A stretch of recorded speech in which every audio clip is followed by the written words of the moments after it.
Hi అండి. Welcome to mini vlog. ఈరోజు వీడియోలో మేము ప్రతి సంవత్సరం కూడా జగన్నాథ స్వామి పండుగ రోజు మా దగ్గరున్న వెస్ట్ బెంగాల్‌లో ఉన్న స్వామివారి గుడికైతే వెళ్తామండి. ఇక్కడ ప్రసాదాలు ఎలా ఉంటాయి అంటే పేడ, కోవా, కొబ్బరి లడ్డూలు ఇలాంటి స్వీట్స్ అయితే పెడతారు స్వామివారి దగ్గర. సో, ఈ గుడనే కాదండి ఎక్కడికి వెళ్ళినా కూడా ఇదే స్వీట్ ఉంటుంది. సో, ఇది మనకిక్కడ ఒడ్డు వాళ్ళైతే పూజ చేస్తారండి. మిగతా మన తెలుగు వాళ్ళు పూజ చేస్తారు. మిగతా మరాఠీ, బెంగాలీ వాళ్ళెవరు కూడా ఈ పూజ అయితే చేయరండి. సో, మేమైతే వెళ్ళేసరికి బలరాముడిని బయటికి తీసేశారు. సో, వెళ్ళిన తర్వాత జగన్నాథ స్వామి, సుభద్రమ్మ ఉన్నారు కదండీ! సో, అక్కడే పండుకాయ అయితే ఇచ్చేసి బయటకొచ్చేసాము.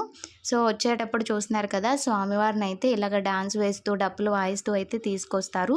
ఇక్కడ మీకు చూపించాను కదండీ 3 రథాలు. ఈ 3 రథాల్లో కూడా ఒక్కొక్క స్వామివారిని ఇలా డప్పులతో, డాన్సులతో తీసుకొని వచ్చి ఆ రథంలో కూర్చోబెట్టి ఊరేగిస్తారండి.